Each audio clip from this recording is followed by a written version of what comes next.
Good evening, comic book fans. This is the Radulich and Broadcasting Network premiere podcast, Source Material Live. Why are we live? Because I don't give it the love that Jesse Starcher does. Jesse Starcher likes to do the pre-record and the edit and the loving. I don't got that kind of time. And who am I? I'm your mandated reporter, and frankly, I'm mortified, Mr. Mark Radulich. And tonight, we're not synergizing with nothing. It's a tossed salad and scrambled eggs kind of week. We've got all kinds of things from all over the globe happening here on the Radulich and Broadcasting Network. And with that said, I literally pulled this off my shelf and said, we're talking about this because it's on my shelf. Tonight on the docket for Source Material Live, yes, is Pride of Baghdad, written by Brian K Vaughan of Saga fame and illustrated by Nico Henrichsen, which was released from DC Comics' Vertigo imprint, when that was a thing, on September 13th, 2006. This book won the IGN Award for Best Original Graphic Novel in 2006, and it is a sort of metaphor for the Iraq War of the early 2000s. Did it get the IGN award before the book even came out? I think that's how Brian Vaughan's work usually. I think they get the awards, then a few weeks later it actually hits the shelves. So, ladies and gentlemen, resident cynic from Ye Old Cosmic Treadmill, it's Chris Sheehan. How you doing, sir? Good. How are you? I can't complain. I'm actually excited to talk about this. I know this one seemed to have gotten your goat, but let's talk. But before we get into how it rubbed you the wrong way, maybe it was a lefty hand job, not a righty hand job, whatever the problem seems to have been, we'll get to it. But I want to know, had you heard about this before I nominated it for us to talk about? I'd heard about it, yeah, because last week we talked about Greg Rucka and his what the hell was that? The Old Guard, and how that was sort of like an indictment on nowadays comics, the current year comics. This one, just like it fell into a different era. Like we had Grant Morrison did We Three with animals in it. I feel like there were more like this sort of story back in the mid 2000s, and Vaughan was just lucky enough that there was a war going on that he could push this into. I don't want to get off on too much of a tangent here. 2000 puts us both about 20 years younger, so late teens, early 20s ish. I know. Yeah, I was 20 in 2000. So this is a reflection on the 2003 invasion of Baghdad. Where was I? I think I was in grad school at this point. No, you know what? Yeah, I was in grad school. Oof, Jesus Christ! I was in grad school at this point. I was in the middle of social work school, in the middle of Midtown Manhattan, if you can believe that. Uptown Manhattan at Fordham University. 2003, where in the world are you? I was, where was I? I was a plant supervisor for a recycling firm in Phoenix, Arizona. Okay, so you'd already I was here. Fled. I was here. Fled the Great York.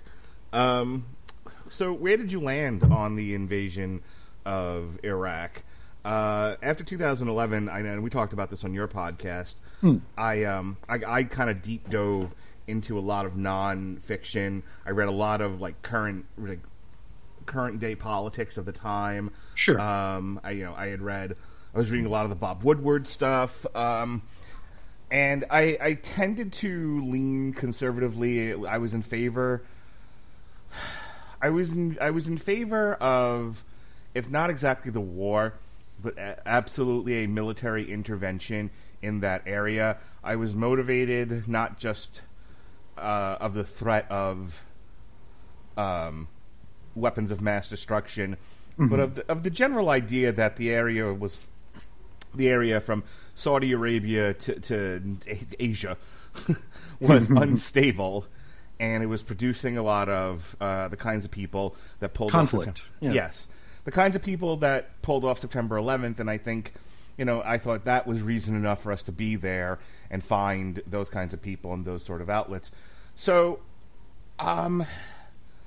in retrospect, I tend to look back at the Iraq War and there have been some commentaries of, like Lewis Black is always the one that comes to mind, where it's like he kind of compared it to the quail hunting incident, and sort of did a really funny bit. I don't know if you've ever seen Lewis Black, but I'm familiar with him. Yeah, he kind of wrap this up and give you a word edgewise. He's talking about the Dick Cheney incident where he shot the guy in the face. Yeah, and he was like, it's a metaphor for how we handled Iraq, because the problem is Iran, the problem is Iran, the problem is Iran, turn, shoot left, boom, Iraq. So, in the Bob Woodward book, Rumsfeld talks about how there's no good targets in Afghanistan in the briefing shortly after 9/11, and that Iraq was the better target. Iraq was the best situated target in terms of having a presence in the Middle East. And I understood omelets and eggs. Where did you sit? Because I think this goes to the theme of the book. So I wanted to just talk about it a little bit.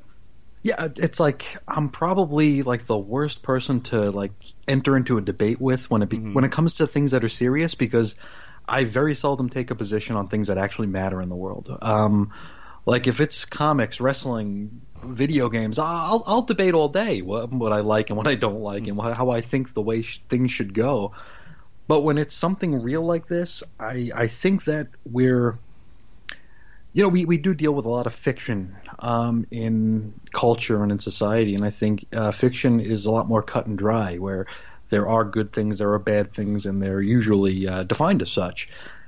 Going into the real world here, and whether or not we should enter into a war, that's not a black and white situation. No. And just like everything else, and we see it current day, we've seen it our entire lives, and before our lives and after our lives, everything gets politicized. And I think if you're in a position to make that call, because I don't think it's because we look back and it's like, this is George W. Bush's war. It's like he was just one guy. I don't think he said he did not do this. War. He did not do this by himself. That's for certain. And if we want to look at it, it was largely bipartisan early on. We get the famous John Kerry quote where I was for the war before I was against it. Yeah, so it's like this was something that was just it was just brewing, and to make a decision like that, because this is also the first war where the internet was a big deal. This was the first war. This was like the first social war, and what do you do if you were someone in charge here? It's like this was 2003. The attacks happened in 2001.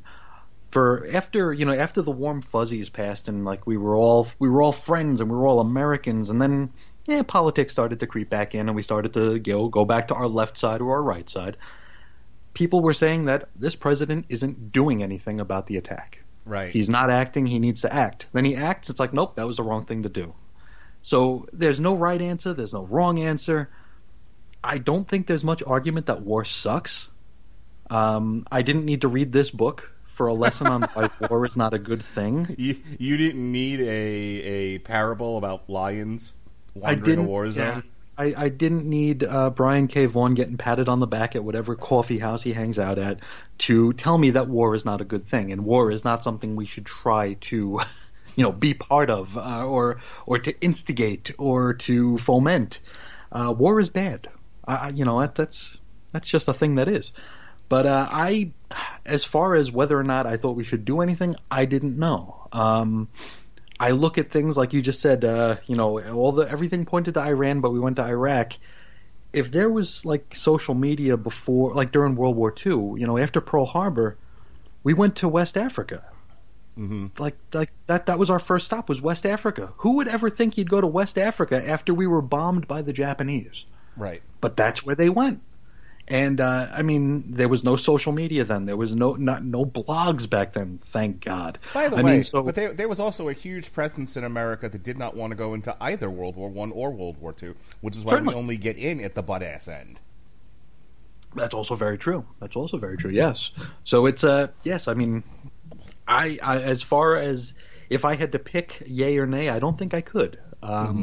It's way above my pay grade and IQ level and I don't have very many friends, especially connected ones.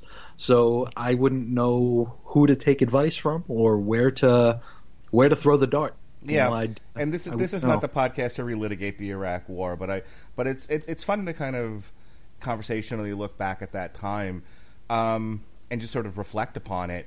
Sure, and it certainly goes to. I mean, look, there was a guy who wrote a novel about killing the president, which I think he all but names George Bush in it. There was a lot of, the conversations tend to focus on the presence of the internet and how it shapes certain events. Mm-hmm. But there's good old-fashioned normal media that comes out of conflict. Certainly. The Vietnam War produced music and movies and television movements, that resonates to this day. The Iraq War of the 2000s produced music, movies, and television, and clearly comic books. And the same thing would go for the Vietnam War. That still resonate to this day. So, why talk about Pride of Baghdad? Because I think it's still relevant. I think, and I mean, it's pretty good. There are bits of it that are a little precious, but it's good. Oh, it's ham-fisted. It's absolutely ham-fisted. But I'm okay with. I don't know about you, but I'm okay with things being ham-fisted. I'm okay with things being heavy-handed. If you get to be heavy-handed when you're good enough at it that you still tell a decent story. I agree, because Vaughan, I have a feeling in the hands of a lesser writer, the few American characters in here would have had forked tails and horns. Vaughan didn't do that. He is a much more subtle and more talented, and I would assume more respectful of his audience than that. Right. Last week we were lectured about immortality at a very basic level. This time, I feel like Vaughan gave us a little bit more credit than a Rucka would have. It's a humanist perspective brought to you by a Pride of Lions. It is, and I mean there is a certain amount of manipulation involved in that. Mm-hmm. As we get into the story here, these lions are given personalities. Yeah. And I don't want to put the cart before the horse here. I don't think real lions have those kind of deep philosophical ideals. Let me. They're just singing songs of Michelangelo. Yes. Yes, lions and their epic poetry. That's what they're known for. Let me ask you about Brian K Vaughan. Have you read much Saga? I have not. I have the first trade of Saga, and I think I opened the first page, and there's a girl with horns that just says "I need to shit" on the first page, and I was like, nah, maybe not. So I didn't continue that. I hear it's really good, but I do hear that gets very ham-fisted as it goes along. I just don't have the time to entertain a whole new universe. Where I know Brian K Vaughan from is Why the Last Man. Okay. Why the Last Man is where it's not where I met him, but it's where I knew him. Because he did some fill-ins on some Titans, he did some Ultimate X-Men. He did he really put his time in on projects for Marvel and DC before really focusing on creator-owned stuff. And he would eventually do some writing for Lost, the TV show. Because I think you even see like the character Hurley in Lost has a Spanish language copy of Why the Last Man that he reads. So, because of course he does. But yeah, of course. Why the Last Man I thought was really good. I really enjoyed it. There were, some heavy-handed moments in it, but it was, for the most part, Vaughan is talented enough a writer to, I think about like, you have like stand-up comedians who are just lecturers, like, and you listen to them tell jokes, but they're only lectures. Like you think about the guys who do the nighttime talk shows right now, and it's like, oh, just shut up. But then you have George Carlin, who is basically just lecturing you, but he's just so damn good it doesn't matter Bill Hicks. He's so good at doing it, it doesn't matter. So I think Brian Vaughan is in that sort of rarefied air where he can actually lecture you and get away with it because at the end of the day, he's that good. I know Brian K Vaughan from his run on Runaways, which we've covered That's here. the other one. Yes. Okay, yes, I do know him from that as well. I totally spaced it. And I feel like there was something recent that got adapted on Netflix that we talked about, but it's currently escaping me. Something that we might have done like a comic strip for. Doesn't matter. We Stand on Guard? Was that one? No. It'll come to me later. Okay. I'll go through my schedule. But the point is, I know him from the Runaways. I knew him from Saga. We covered the first trade here on the Source Material podcast. And, somebody asked me recently, I think it was Chris Bailey, asked me, why did you even buy this? And I said, I had a gift card for the comic book shop that I tend to buy hard copies from when I'm not when I'm not sailing the high seas with my pirate flag high in the air. Yar. Yo ho. Drink up, me hearties. Yo ho. So when I actually deign to buy a hard copy of a comic book, I like to try to get stuff that's a little off the beaten path. And I'd never heard of this before, and I didn't need... So the problem with a lot of comics now, and really a problem that's always been, is if I pick up a trade that looks interesting, Green Lantern hit Sinestro in the head 5 times. Okay. I like Green Lantern. I like Sinestro being hit in the head. Let's talk about the real one. The War of the Lanterns. Okay. You can't just pick up War of the Lanterns. No. You have to... God help you if you do. There's an entire... Who's the famous writer that Jeff Johns. Jeff Johns, right. Mm-hmm. You have to pick up the whole fucking Jeff Johns run. You have to start at Rebirth. You need to go through the new Secret Origin. You need to go through the Sinestro Corps War. You need to go through Agent Orange. You need to go through the Red Lanterns. You need to go through Blackest Night. You got to go through Brightest Day. Then you can read War of the Lanterns, which when it ends jumps right into the New 52. Right, and that's just one I picked off the top of my fucking head. I think we read Blackest Night, and Jesse was like, "Are we going to read the tie-ins?" And I'm like, "Fuck no." You need to back a truck up to your house. So imagine you've got this gift card in your hand, and you're like, "I can't buy." And this is a message to all of the to Marvel and DC. I'm not buying most of your trades because I don't have time to read the 50, 100 million tie-ins. Mm-hmm. Or the issues that preceded it that give me the backstory. Their trades come with prerequisites. Yeah, you're not qualified to take this class.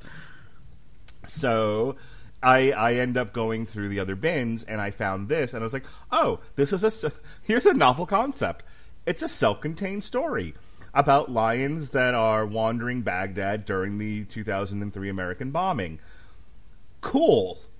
Mm-hmm. This doesn't involve the Silver Surfer who comes in and hits Galactus over the head with a surfboard in a thing I didn't read and not planning on reading. Yes. All right, so the story revolves around the brief freedom experienced by a small pride of captive lions. Those lions are Zil, who is the alpha male and only male.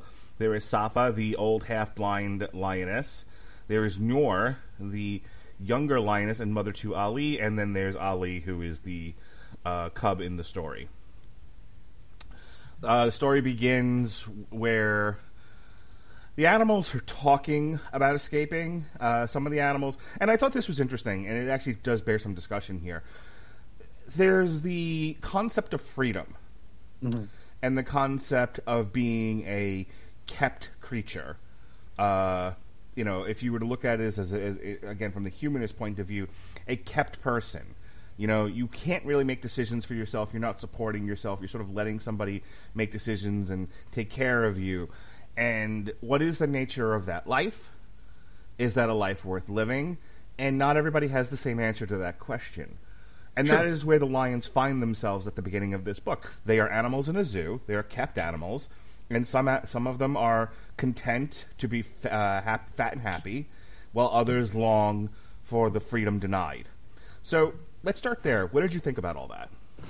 I thought that was a very smart way to start it, because it is such a heavy concept, especially since we have the perspective of the cub who was born there, born in captivity, doesn't know what a horizon is.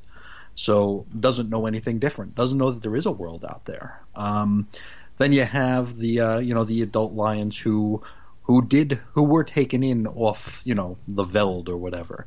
So I thought that was really cool. And as we get deeper into it here, there's going to be like a philosophical schism when freedom is somehow procured.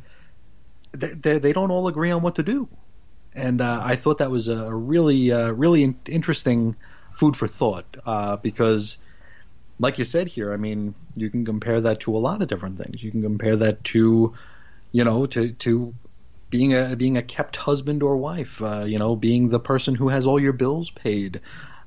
Being a child. Being a child who you have to follow rules but everything's covered for you. Mm-hmm.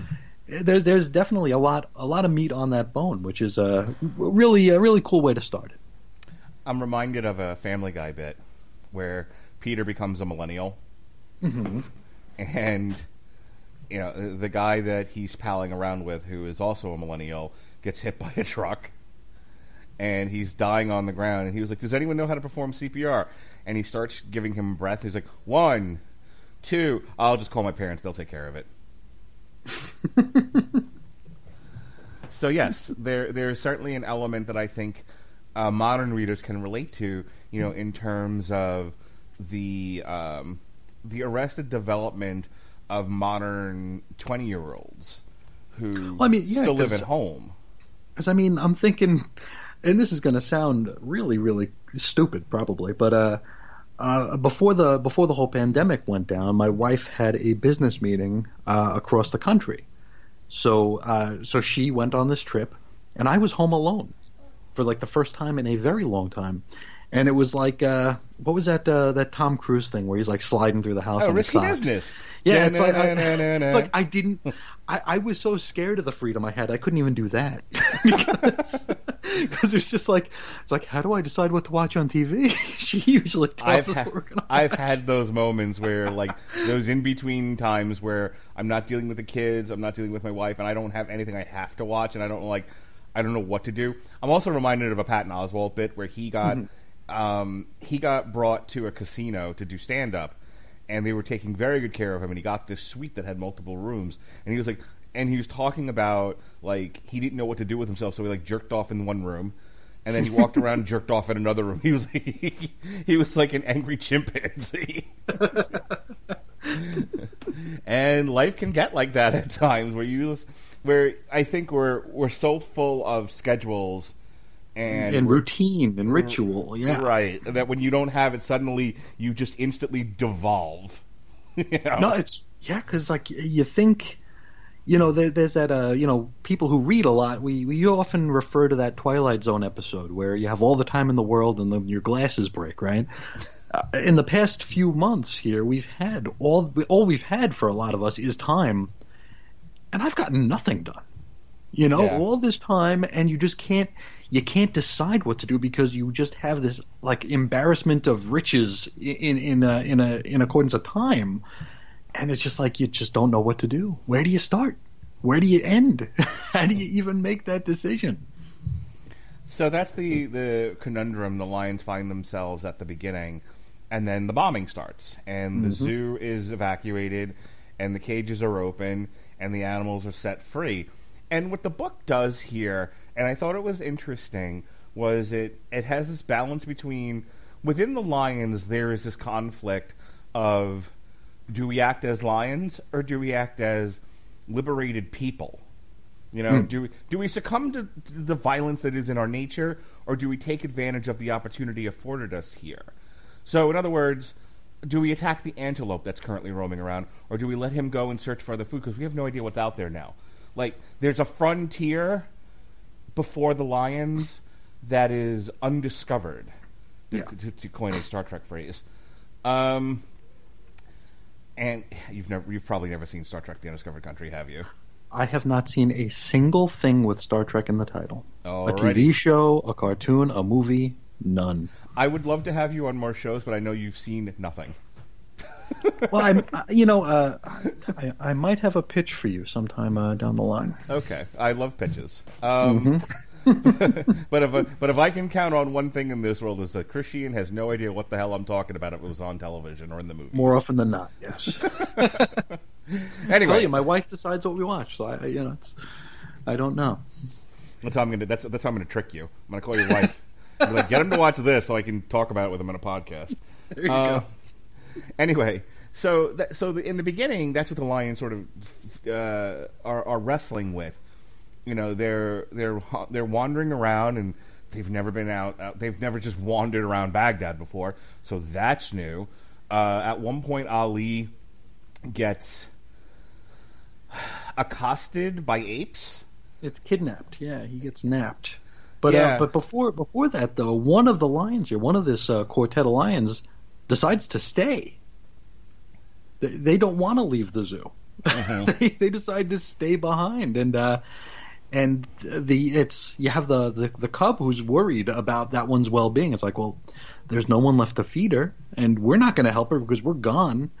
And they're just like, well, she'll take care of herself. But she quickly rejoins the little pride here. But I thought that was an interesting thing because I think that could have probably been explored a little bit more because it does speak to the comfort of ritual and of routine and of and maybe of like a lesser of evils or the evil that you know, the devil that you know. I thought that was pretty cool. I just wish that they maybe spent a little bit more time on that. Yeah, I think Brian K Vaughan, since they weren't doing this in issue by issue release, they were doing it as a graphic novel. I think he has said that he was kind of struggling with conceptualizing length and how much time he wanted to put into things. Sure. That's definitely I could totally understand that. There's a great splash page here as the bombings are happening, and it's all the animals sort of stampeding. And we have giraffes, and we have zebras and rhinoceri, and elephants and camels, antelopes. Yep. And then you turn the page. We have a giraffe who says, "The heavens are opening. The old ones have heard our prayers. They're coming to..." Boom. Pop. His head explodes. You know, the abs. It's so funny because like the animals are sort of reveling in their new freedom. It's very reminiscent in description of the end of slavery in America. If you've ever read some of the literature, it talks about how some of the slaves just fucking ran off the plantation. Some of them didn't know where to go. Some of them were like, "Fuck, this is my job. This is my life. I don't know anything beyond this plantation," and just stayed put. Some ran for the hills. Excuse me. Some left and came back. Which goes to our first discussion about, you know, freedom versus complacency and being kept. Comfort, yeah. So shortly thereafter, this is where Ali, the young cub, gets accosted by the apes, and at first they're okay with him, and then this goes south pretty quickly. They want to cut him from what he had said that their house smelled, and he's like, "Yeah, you'll get used to it. Hold him down." "Wait, I'm sorry. Your house smells fine. I'm just going to add a little color to your hide, Ali, to let everyone know that you're running with our troop now." So he's threatening with a knife there. And this is where our old blind lioness, Safa, comes in the ta-da nick of time. She rejoins, yeah. And saves him from the apes. Those damn dirty apes. Not to be racist. Is that a reference to something? Yes. Okay. Planet of the Apes, sir. That makes sense. Yeah. All right, so she saves him from there, and then they run across this antelope, and this is where they're debating. They're debating whether or not they want to attack the antelope or see what else is out there in the world. You know, this is all new territory, and they opt to let the antelope go. Yeah, because it was like honor among thieves here. Because earlier, one of the female wolves, I was going to say, lions, was trying to broker a deal with this antelope. It's like, well, we have the monkeys who can get the keys. You just need to do this, and then we can get out of here. And the antelope's like, as soon as you open the door, you're going to eat me. So why am I going to do that? And she's like, no, you can trust me. You can trust me. So this was her, like, following through on that promise here. It's like, you know what? Let it go. Let the antelope go to show that we're true to our word. So the next animal, after they fight amongst themselves, the next animal that they come across is a sea turtle. Mm-hmm. And the sea turtle knows a little bit about what's going on. They have the sea turtle has claimed the entire river for himself, by the way, in a very dog-esque move. Mm-hmm. And he says, everything's got a name. It's how we make crap belong to us. And this stretch of crap is my fishing hole. So, Mr. Vaughan has an opinion here, I think. What do you, yeah, I think so. You want to flesh this out a little bit? Let's talk about just this Vaughan speaking through this turtle and the concept of ownership. Well, I think what we get here is more that the turtle has seen some shit. Yeah, he's old. He's been here because the war in 2003 wasn't the first time we were in Iraq. And here, this is where I think I was hit in the head the first time. This is when the first anvil was dropped on me, where we found out that wars for oil are bad. Right. This is where the sea turtle is talking about how the river was once clean, and that whenever men are about, they usually dirty things up a bit. And this is where Keenan Ivory. You're not going to get this joke. And this is where Keenan Ivory Wayans walks into frame with his mailbag and yells "message." He was in Living Color, right? Yes.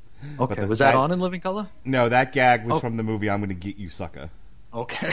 Which is a great, great parody of 70s blaxploitation films. But yeah, this is the first anvil that I had to dodge. Message. And it's like I said earlier, it's like I didn't have a position on this war, and I heard this is a war for oil thing, and honestly, maybe I'm just a bad citizen. I just didn't pay enough attention to what was going on in the real world to really have a position. Our president at the time, after 9/11, said the best way that you can support our efforts, the best way that you can support this country is to go shopping. I think you're fine. I think morally you were within the boundaries set forth by our leaders. I was buying comics, yes, so I was good. Yep. All right, so after this sea turtle here, and we have a great almost full panel page of the sea turtle swimming in a river full of oil. And he says, "Damned if I care." Yeah, I think was that like a flashback to like other turtles dead in the oil, or I think it was like because he's seen some shit. I think he was reflecting back on maybe losing his family to this.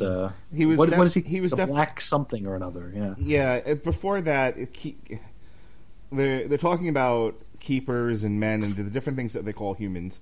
Keepers, two-leggers, man. Two-leggers, man. This turtle should have been like multicolored. The hippy dippy weather, man. Yeah. Don't matter what you call a man, they're all the same. What are they fighting about? Damned if I know, son. There must be some kind of way out of here, says the turtle to the lions. And he says, damned if I care. All right, so we're moving on. So, a little more talking with the sea turtle. This goes on for like several pages. Yeah, a little long in the. This one wore on a bit. The conversation shifts because this is where they start talking about the Lions of Babylon. Yeah. And what are the Lions of Babylon? It's fucking tanks, is what it is. Yep. And these tanks come like tearing ass through this part of the city, which is a wooded area. And the Lions are like, shit! Run like hell! Yeah, they almost get run over by the tanks, and so they decide they're going to kind of run parallel to the tanks because if they try to cross them, they'll get killed. It was funny. There's a comment about the tanks. Trust me, nothing that size has enemies. Talking about, man's place in the food chain. And then we get some orange-colored panels of Baghdad, the statue of Saddam Hussein, which would get torn down shortly thereafter. I have a friend who was there that day. Really? Yeah. He was wow. the American news coverage of the statue of Saddam Hussein being pulled down was really funny to watch, because he was there and he was like, yeah, there were some people who were dancing in the street. There were people who were helping pull it down. And like everything else in this world, there were other people that was like, boo. Sure. And was like thumbs down. There were people who, I think from talking to the locals, there were people who were afraid that they were going to be annexed as like the 51st state of the United States. And sure, I could definitely see that fear. You know, or that the Americans would just leave, and you would have a situation like Afghanistan where, you know, you had a Western presence kind of controlling things, and then, you know, like the Soviets, they went into Afghanistan and then they left, and what replaced, you know, the CIA was there, and what replaces all of that once the Soviets pull up out of Afghanistan? You get the Taliban. Yeah, warlords, yeah. And so I think people were deathly afraid that we were going to do a half-assed job. And, you know, so there's the fear of annexation, losing their identity. These are all valid fears, by the way. 100%. So, yeah, not everyone was a huge fan of I think for some who could see the benefit of not having Saddam Hussein there was an anxiety over, well, now what? Yeah. What are you going to replace it with? Because it's that devil you know again. Yeah. You know, Saddam Hussein may torture people, but at least the trains ran on time. Yeah, we know who he is. Yeah. Yeah. And again, that's not me expressing an opinion. That is me talking about opinions that existed at that time, and maybe still so. I don't know. I don't know how the average Iraqi reflects on 20 years later. It's true. So anyway, they're walking around the city. What did you think of the use of color here? Everything's kind of orange. I liked it. I thought this was because you know the scene before this, we were with the turtle and stuff, and it was still like lush, even though you know there were tanks running through the trees. It was still lusher. So you really get it's a tonal shift that it is. You know, we do have these crimson skies here, and it's just ravaged, and the way that we parlay from one to the other here, we have like a giant page of trees and foliage. And then that next page is the statue of Saddam still standing, but with just absolute decimation surrounding it. It's a powerful scene shift. It is. I liked it too. I like this auburn, this orange use, because it does paint a world on fire. Mm-hmm. You know, it does. I think it gives you a good artistic view of Baghdad amidst the bombings. Sure. Yeah, because you get the feeling that it's not over yet. Yeah, for sure. You know, yeah. You also, without it being too heavy-handed, at least in the artwork, you know, this is a place that's a current hell on earth. Mm-hmm. You know, that it's not going to get any worse than an active war zone. Sure. What you're seeing through the eyes of the lion, but you're also seeing kind of captured on the page here. So the next thing they come across is a dead human. And there's a debate over whether or not they should eat him, because they're hungry. Mm-hmm. And there's a conversation that happens. Like, is that a keeper or one of their cubs? Either way, he should be enough to feed a lot of us, says our male friend here. We're not going to eat him. How come? He looks pretty fresh to me. Besides, we've spent the last few years of our lives feasting on carcasses. Why stop now? And then a big argument breaks out between our blind friend and our male friend. Don't you have anything... You know what? I'll read the whole thing. Because we never would have had those carcasses if it weren't for the keepers. So we have a philosophical debate happening here. How can you just turn around and make them your lunch? They're the ones who kept us alive. So we're talking about gratitude. Yeah. And they'll continue to keep us alive as long as we stop looking at them as anything but meat. Don't you have loyalty to anything? Yes, to our pride.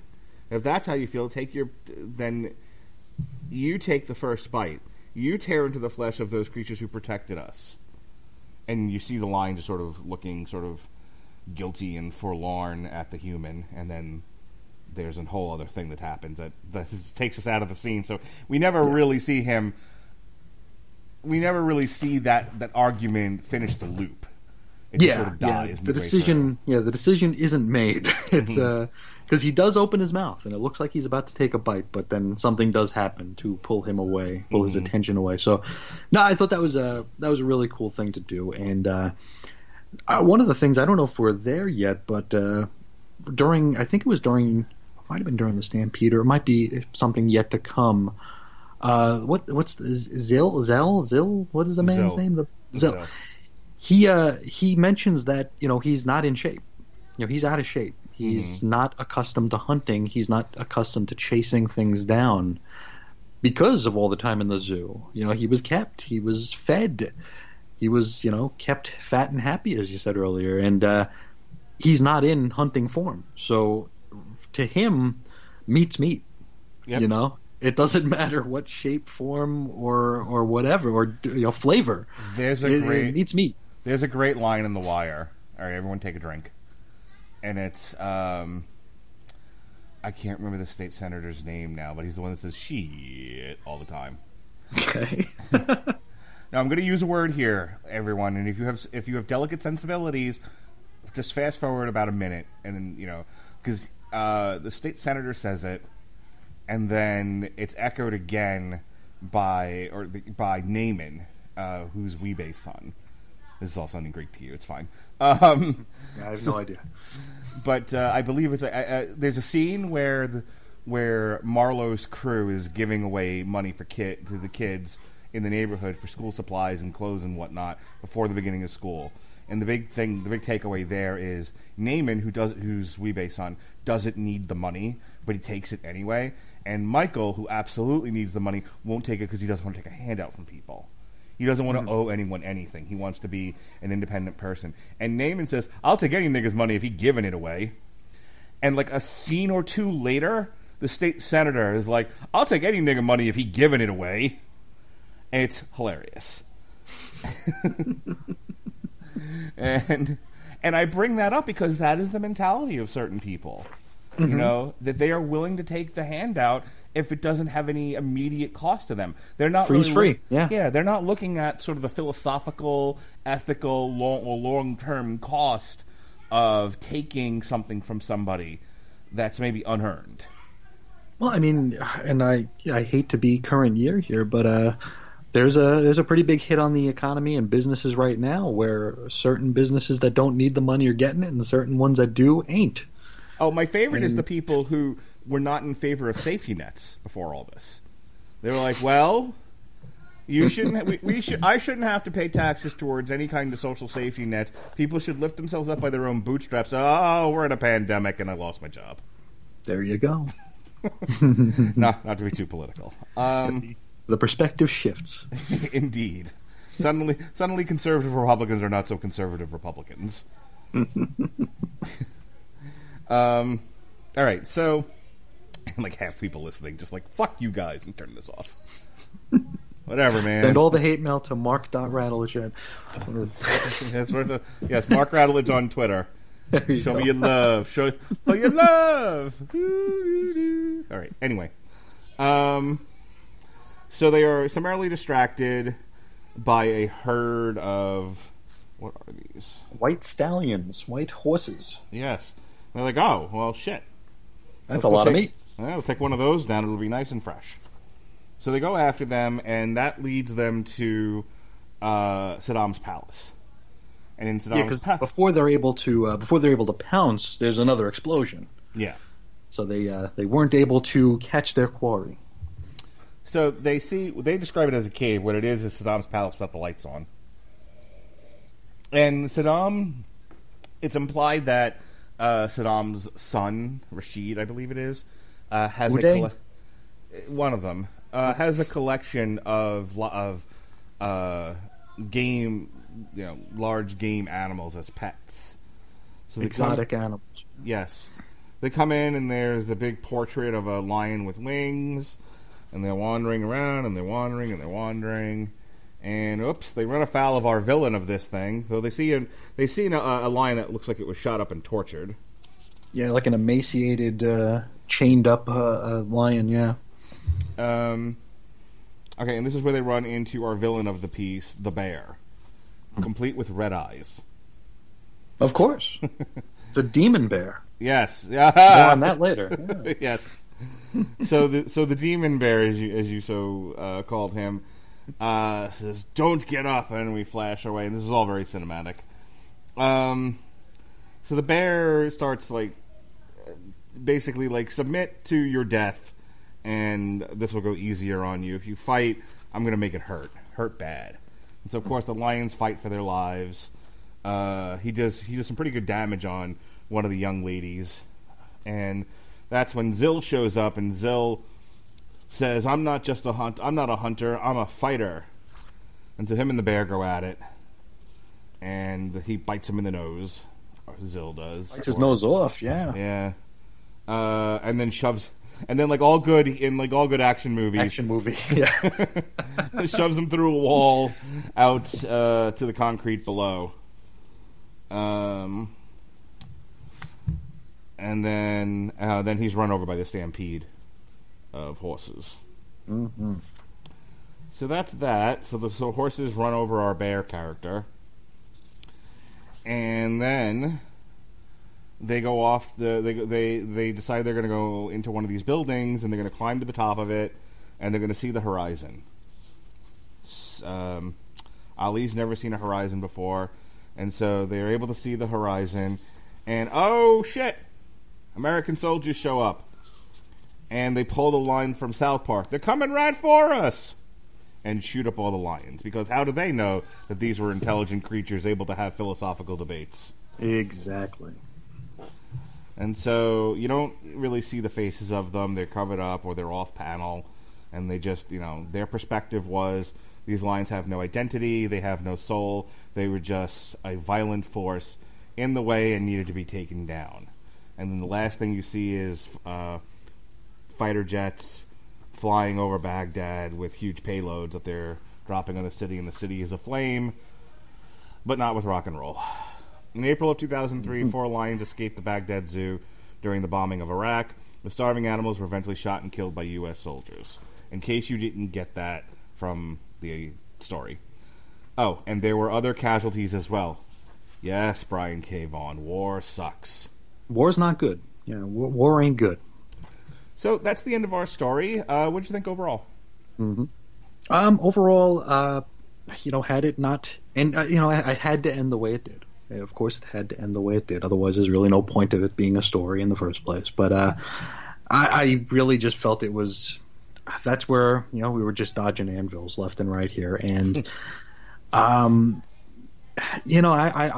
never confronted a lion, starving or well fed. So I don't know how I would react if I was faced with 4 lions. I don't know how Brian K Vaughan would react if he were in a war zone and confronted by 4 lions. I don't know if there's a right answer or wrong answer here. Was it you who was talking to, or Jesse that was talking to about the dentist who got in trouble on the internet for hunting wild game on a game preserve? We talked about that on a different show, yes. Okay, yeah, where somebody took a picture of what the lions are doing before the human shows up with his big gun, and they're just laying around. Yeah. On the other hand, I can't imagine lions are always just shiftless layabouts, and they've never attacked a human in the history of lions. And I mean, you got to figure here, with feelings on the war aside, for or against, you're a young soldier in the middle of a war zone. There are bombs bursting everywhere, and then you're confronted by 4 goddamn lions in the middle of a city. Right. If Brian K Vaughan had himself a gun and was in the middle of a war zone and confronted by 4 damn lions, he might pull that trigger. I don't think you'd walk over and pet them or try to scare them away. What is... See, if you're telling a humanist perspective but using lions as your point of view characters, that war is a terrible thing and more people are the worst. Yeah. Okay. I can tolerate that story. I don't know how else you end this. You can't end it any other way. This had to end this way. This was the last page was probably written first. and because everything was building up to it. These lions get their moment, a moment on the horizon here that they'd been building to for 120 odd pages. It had to end this way, but I mentioned earlier that there's a manipulation to this piece, and we have these lions that have personalities, and they're likable personalities. They're flawed, but they're likable. So of course we're gonna, not to sound too syrupy, we fall in love with these characters over the course of 100 some odd pages. Yeah, I was rooting for them. Of course, and then because they've overcome these odds. They were bombed at the zoo and were able to get out. They were chased down by the monkeys. They killed a bear that was 5 times the size of their biggest one.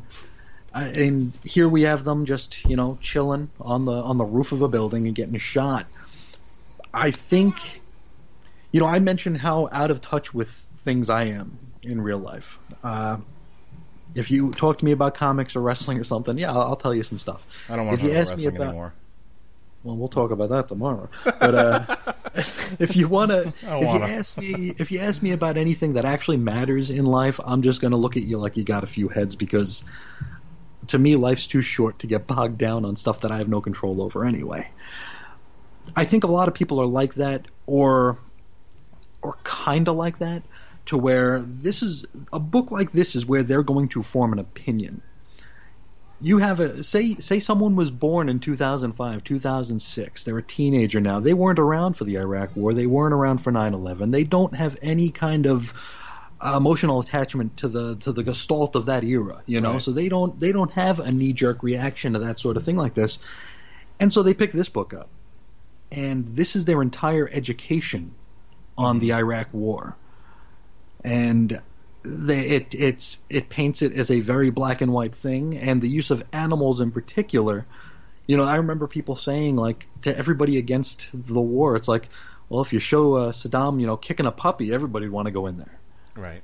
I think that there is a bit of manipulation in this sort of storytelling, and especially maybe the target readership who might get their news from The Daily Show, right? Or who might just or from Daily Kos, or not the Mary Sue, but the other thing that sounds like the Mary Sue, the big liberal, like, or even Fox News or the Huffington Post, something that has a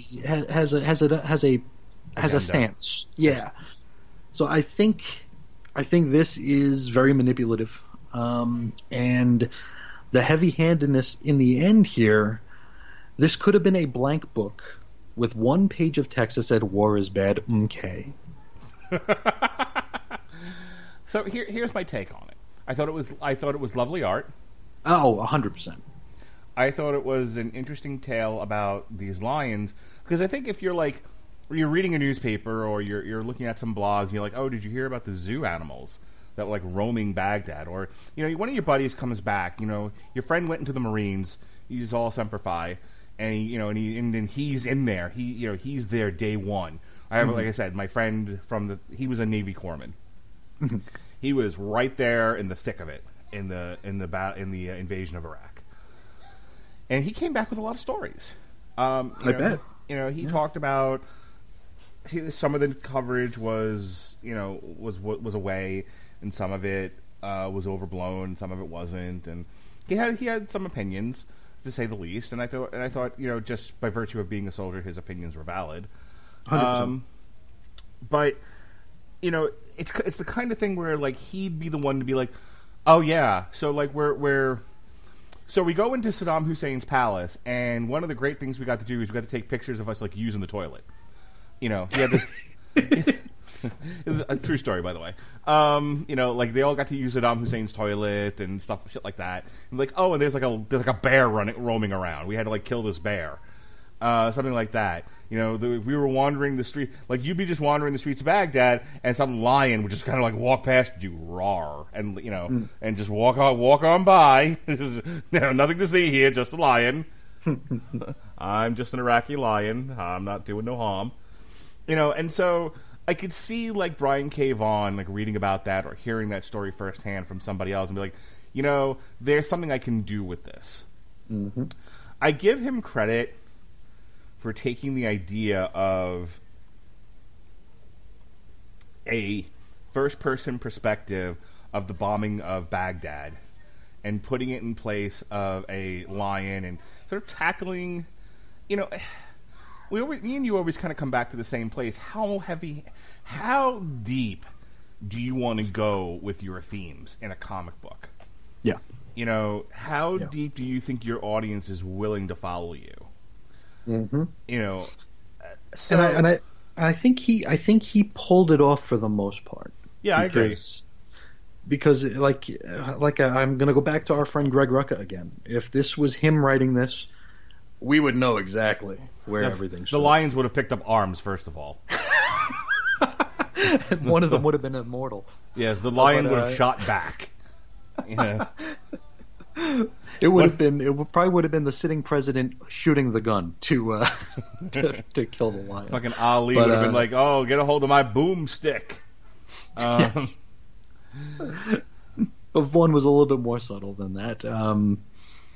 Clearly, there's a position being taken here, but I think I'm going to contradict what I said earlier. I think the further removed you get from it, you don't have that instant understanding of where it's coming from. I think it's just at the end of the day and at the end of time, the legacy of a book like this is simply that war is bad.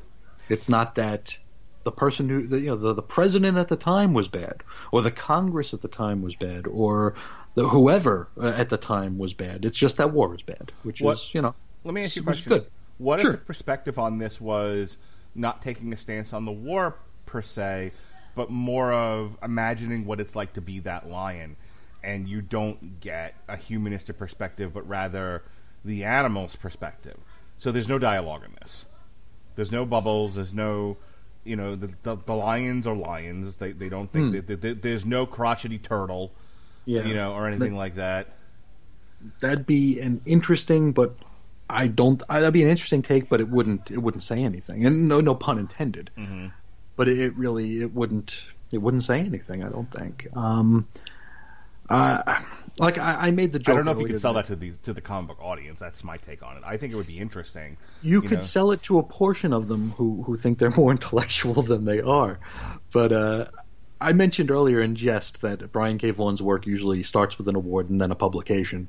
I don't know that story would get an award where this one did. Low-hanging fruit, to say nothing, at least in the comic book industry. The comic book industry, I would imagine, tends to swing pretty liberal, yeah? Oh, yes, I would assume so. It's something that when Reggie and I were covering the Comics Code Authority way back in the day, we talked about how it feels like we almost are in the presence of a new comics code in the age of social media. And how so much of what led to the formation of the Comics Code is in its roots is very liberal. Let me know when editors start saying that the only people that can write black characters are black people. I don't know that that's in the code, but it's well, that's where TV and movies are headed. That's where they are right now. They like the guy who plays Cleveland on The Family Guy has walked away from the show because he's like, well, I'm not black, so I don't want to do this anymore.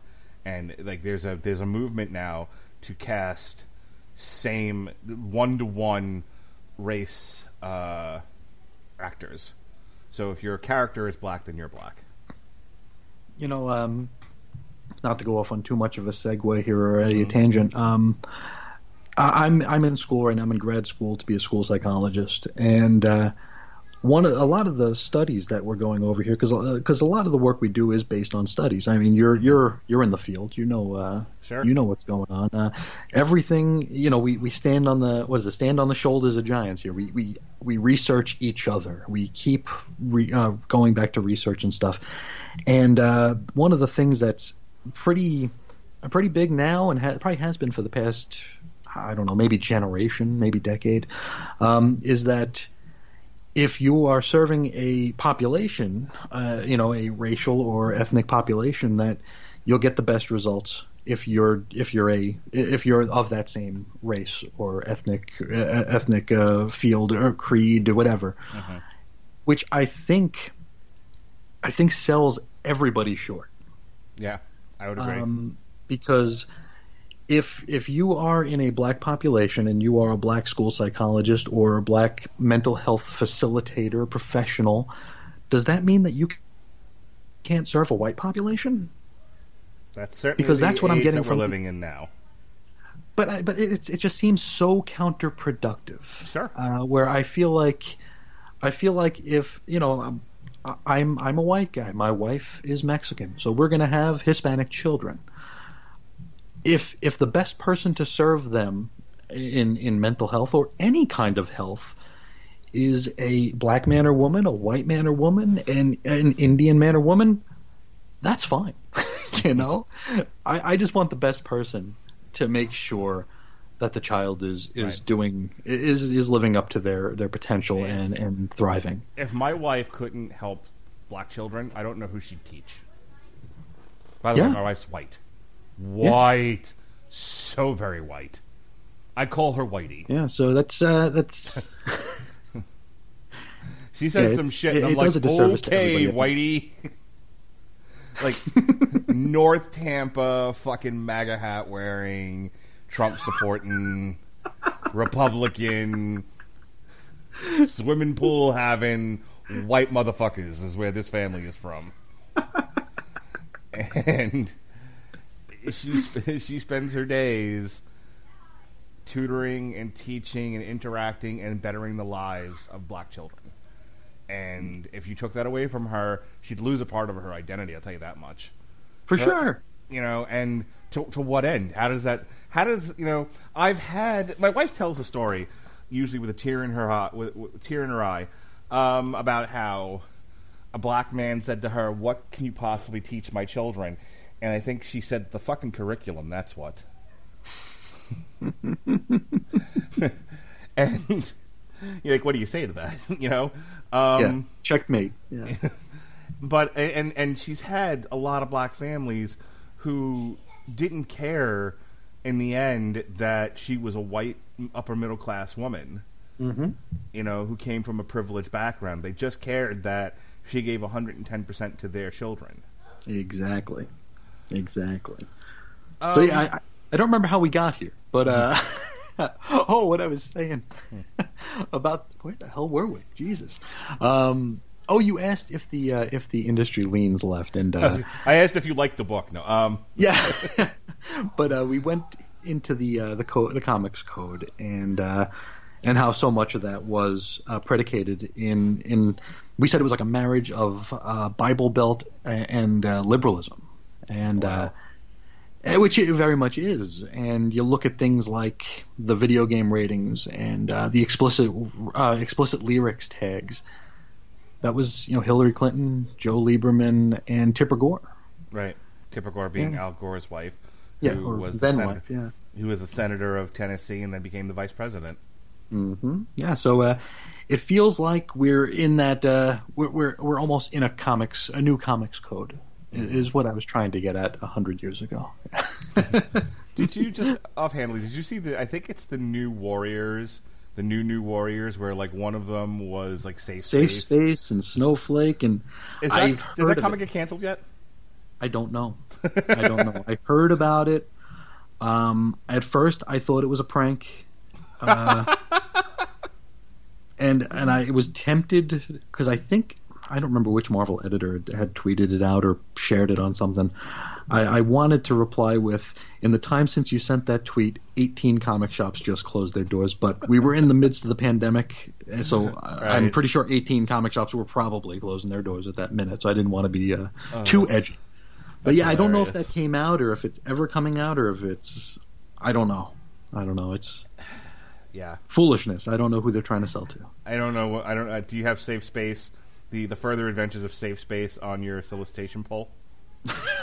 No, I sure don't. All right. Overall, I liked the book. I liked it a lot. Yeah. I thought it was a good purchase. I thought it was fun to talk about tonight. I think it still relates. I think, I don't think we should forget what happened in the 2000s. I was listening to a podcast today, and they were talking about the Trump presidency and the rise of fascism, and I went, So please stick to fucking just reviewing movies. You. But that seems to be where our focus is right now. Is dealing in racial tension and fascism, stoking the flames, yeah, sure. So, and using terms that you couldn't spell with a 6-letter head start.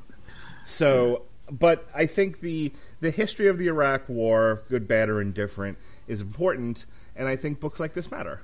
Sure. I absolutely think Pride of Baghdad has a place in the greater compendium of novels and written materials dealing with that subject. So, I'll give Brian K Vaughan a pat on the back.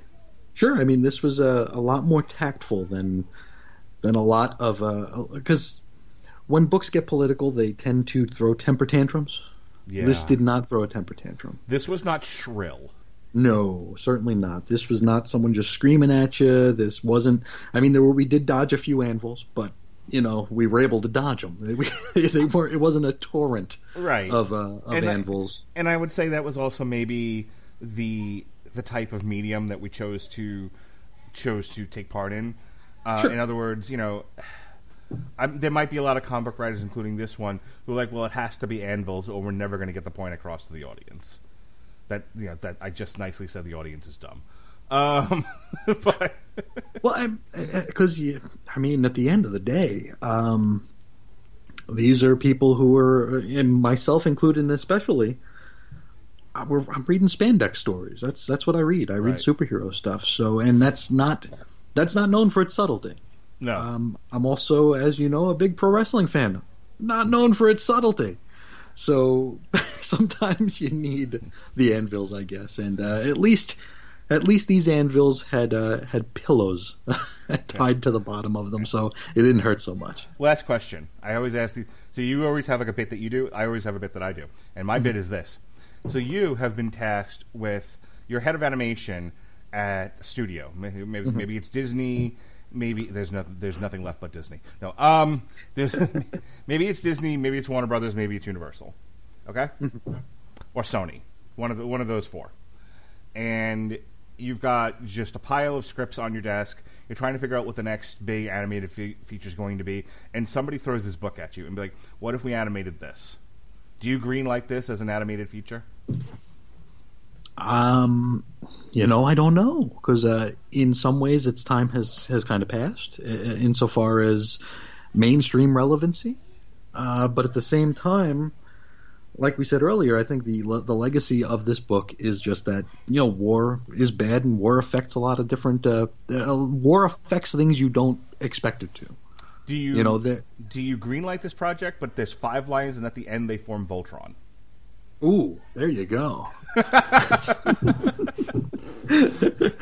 No, I could see this. I could see this happening as an animated feature. I could see it happening and doing very well.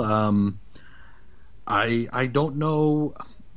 I don't know that it would be the same story being told. I think it might be something. Mm-hmm. If I'm sitting in that chair, I'm going to greenlight this, but I'm greenlighting this for Netflix. Well, yeah. This is a kind of Netflix bait before Netflix was what it is now. And like I said, there was that Grant Morrison We 3 thing, and I think as soon as that came out, it was optioned. Right. And it never came out, but I remember it being optioned very quickly. And I don't know, was this ever optioned? It wouldn't surprise me if it was. Not that I can see. I'm looking at the Wikipedia page now. No, not that. I mean, if it was, they didn't bother to tell the guy that wrote the Wikipedia page. Because the only thing I looked for when we started this one was Pride of Baghdad, Netflix, and nothing came up. So, yeah, I would. If this is me, and this is the last comment, and then we'll start doing plugs. I would like to see someone try this as an animated piece, maybe an anime. Maybe not even like CGI, but as an anime piece. Give it. Don't maybe do it as an adult animation, like Watership Down or something. Yeah, Devilman Crybaby, that sort of thing. Like, don't be afraid to go there. Don't be afraid of mining this for, like, if you want to make it a commentary on today's political conversation, maybe there's room for that in here somewhere. Mm-hmm. I just think I think this is too good to just be, and I don't mean this the way it sounds, but I think it's too good to just be a comic. Mm-hmm. I think this is something that translates well to a visual medium, a moving visual medium. So, what I don't see, I made the joke about Voltron. Unless you change this a lot, like if this becomes like a what was the name of this? They took an idea from Marvel and they changed it so completely it was barely readable. Oh, Big Hero 6? Yeah. Unless they Big Hero 6 this, which would disinterest me right off the bat. But they sell a lot of lion toys. Are you listening, Disney? There you go. You want to sell some you want to slap a new sticker on some old Lion King merchandise? Fucking make this sucker. Mm-hmm. This will be Lion King and the Jungle Book all mixed together. All that merchandise. There you go. Do it as a... We got bears. We got the monkey. Yeah. Do it as this like a CGI. Yeah, do it. You know what? Do it as a... There we go. We just figured this out. Mm-hmm. All right, listen. If you're listening, Disney, make sure you credit Chris Sheehan and I, because we just figured out your next $1 million, billion-dollar project. Mm-hmm. Do the live-action CGI of Pride of Baghdad, but change it just enough so that the lions don't die in the end. And I want 3 musical numbers at least. Oh yeah. Mm-hmm. Can we get Elton John? Who's fucking hip right now? Billie Eilish. Billie Eilish's. What's her name? Phil Collins. He's still around. Yeah, that's fine. Yeah. Let's get all the members of Genesis in there. Yeah, Peter Gabriel. That's right. That's right. The lions are fighting the bear to sledgehammer. Big time. Yeah. Big time. Yes. All right, that's what everyone came here for us to go off the rails all stupid like. So, yeah, that's what we do. That's right. All right, speaking of all stupid like, tomorrow, myself, Chris Sheehan, and Chris Bailey will be doing a review of Fight for the Fallen and then Extreme Rules. Did you watch Fight for the Fallen? What's that? All right. I did watch the shit show at Extreme Rules, though. Ugh. That took me 2 tries to get through. And that was just the Asuka Sasha Banks match. Oh, boy. Ugh. That's still going, by the way. I don't think it ended yet, yeah. Yeah. Myself and Jesse Starcher will be reviewing the new Static X, and then David Wright will be debuting his new podcast here on the network, doing a Star Trek retrospective. We'll be talking about, as I mentioned before, Star Trek the Motion Picture through Star Trek VI, The Undiscovered Country. Next week, Chris Sheehan will be back. We'll be talking Warrior Nun. We'll be reviewing the new... an old Lagerstein album that I just got obsessed with. So screw it. We're going to talk about that one. Because why talk about new albums when you can talk about an album from 2016? Mm-hmm. We'll be doing a Long Road to Ruin for the Pirates of the Caribbean franchise. And then on a special Friday night taping of TV Party instead of Tuesday night, we'll be talking about the Warrior Nun series, speaking of comic book adaptations. Warrior Nun on Netflix with the Protocol Son, the High Priest of the Hoi Polloi, Mr. to you, Jason Teasley. If you want to see what's in the can already, myself and Chris Sheehan talked about The Old Guard, as we mentioned last week. Myself and Robert Winfrey reviewed the movie from Netflix. Jesse Starcher and I reviewed the new Ensferum. And then myself and Pat Mullen did a new chapter in the history of boxing. We talked about the Muhammad Ali comeback story. So go ahead and check all that out. Chris, tell them about all your stuff. Oh, we're starting to actually make some moves over at the Chris and Reggie channel. We're starting to put some new audio out. Moratory Mondays is back as we're recording this. I think it came out today.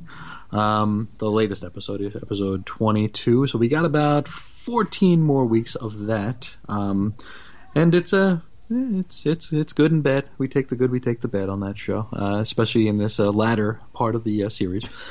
We did a special pilot for the show that will eventually replace Moratory Mondays last week. That is going to be Quester Days, an epic ElfQuest podcast where we're going to go through the entire the Marvel epic run of the ElfQuest's original quest that ran, I believe, from like 1985 to 1987, 88 at Marvel. Still blogging every day at chrisisoninfiniteearths.com, sorta, because Blogger sucks. And I can't batch upload images anymore, so I have to do everything one at a time. So I'm not very motivated to keep doing that. Otherwise, there are other shows at the Chris and Reggie channel. I'm going through our old Patreon archives and taking a look at our old comics talks, which were just off-the-cuff discussions about the industry and stuff going on in the business that Reggie and I would do for the patrons over at the Patreon, which no longer exists. But there are 13 episodes of that, and they're getting popped up onto the main feed. And starting probably in the next few weeks, the Cosmic Treadmill will be making a brief return for 5 weeks. We have 4 episodes of some pretty spicy stuff, kind of porno comics that people begged us to discuss, and we refused and refused and refused until we got the Patreon, where people were saying, "Hey, we're paying you, so please review Cherry Pop-Tart," and so we did. Please review Wally Wood's Gangbang. So I'm writing this down now. Oh yeah, it's coming. It's coming. So there are 4 of those what we called Cosmic Treadmill After Dark. Those will be the penultimate 4 episodes of the Cosmic Treadmill, and then we'll wrap the whole thing up with a special recording Reggie and I did many years ago. That'll be the first time a lot of people heard it, and I'm excited, and I think it's a very poetic way to put a pin in that series and wrap it in a bow. But that's pretty much all I've got. Hey, as if I haven't been talking so long. What about the important one? What's that? Where's my Claremont to Claremont? Oh, people want that? Oh, I'm on it. Yes. From Claremont to Claremont is something I'm working on slowly. It's one episode of From Claremont to Claremont takes me about 150 hours to put together. It's a 12 to 15 hour program. It has about 14 people on it. So it's one of those things where I'd like to get back to it, but I don't know if I'm all there yet. With Reggie's passing a few months ago, and I hate to use this as an excuse, reading comics is just not something I've wanted to do. So I'm very appreciative for this opportunity to do source material here, because it's actually making me read some stuff. Because there's nothing intrinsic about the industry right now that's making me want to read. I think I just associated so much of my hobby with my relationship and partnership with Reggie that it feels meaningless to read comics right now. So I definitely love this opportunity to dip my toe back into comics and try to rediscover what I love about this industry. And what I love most about this industry is talking with my friends about it. And I thank you, Mark, for letting me do this, giving me a mic to spit into. Like I said, I'll tell you the same thing I told Alexis. I'd have you guys on weekly if you didn't have lives. So it's a joy to have you on. It was this show. You. The show was a joy to talk. This book was a joy to talk about with you. I've enjoyed doing these. As much as I want Jesse to come back, if the shows are always going to be this easy, I'll do them forever. There you go. and it's because you're so good at this and you're so insightful that these are easy to do. Thank you. So yeah, I appreciate you, man. All right, now that we're done blowing each other, let's let's get out of here. This is Source Material Live for Chris Sheehan of the Cosmic Treadmill. I'm Mark Radulich. Be well, be safe, and behave.